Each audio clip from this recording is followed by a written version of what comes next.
जब उसने सातवीं मोहर खोली तो स्वर्ग में आधे घंटे तक सन्नाटा छा गया। तब मैंने उन सातों स्वर्गदूतों को देखा जो परमेश्वर के सामने खड़े रहते हैं, और उन्हें 7 तोरियां दी गई। फिर एक और स्वर्गदूत सोने का धूपदान लिए हुए आया और वेदी के निकट खड़ा हुआ, और उसको बहुत धूप दिया गया कि सब पवित्र लोगों की प्रार्थनाओं के साथ सोने की उस वेदी पर जो सिंहासन के सामने है चढ़ाए।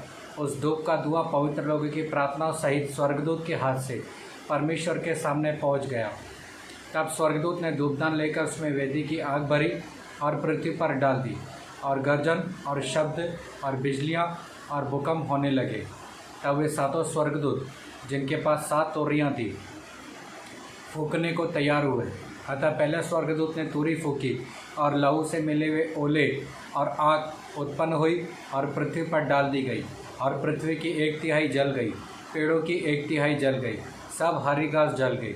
दूसरे स्वर्गदूत ने तुरही फूंकी तो मानो आग सा जलता हुआ एक बड़ा पहाड़ समुद्र में डाला गया। समुद्र की 1/3 लहू हो गया, और 1/3 प्राणी मर गए, और 1/3 जहाज नष्ट हो गए। तीसरे स्वर्गदूत ने तुरही फूंकी तो एक तारा जो मशाल के समान जलता था स्वर्ग से टूटा और नदियों और पानी के सोतों पर आ पड़ा। उस तारे का नाम नागदोना है, और 1/3 पानी नागदोना सा कड़वा हो गया, और बहुत से मनुष्य इस पानी के कड़वे हो जाने से मर गए। चौथे स्वर्गदूत ने तुरही फूंकी तो सूर्य की 1/3 और चांद की 1/3 और तारों की 1/3 पर आपत्ति आई, यहाँ तक कि उनका 1/3 अंग अंधेरा हो गया, और दिन की 1/3 में उजाला न रहा, वैसे ही रात में भी।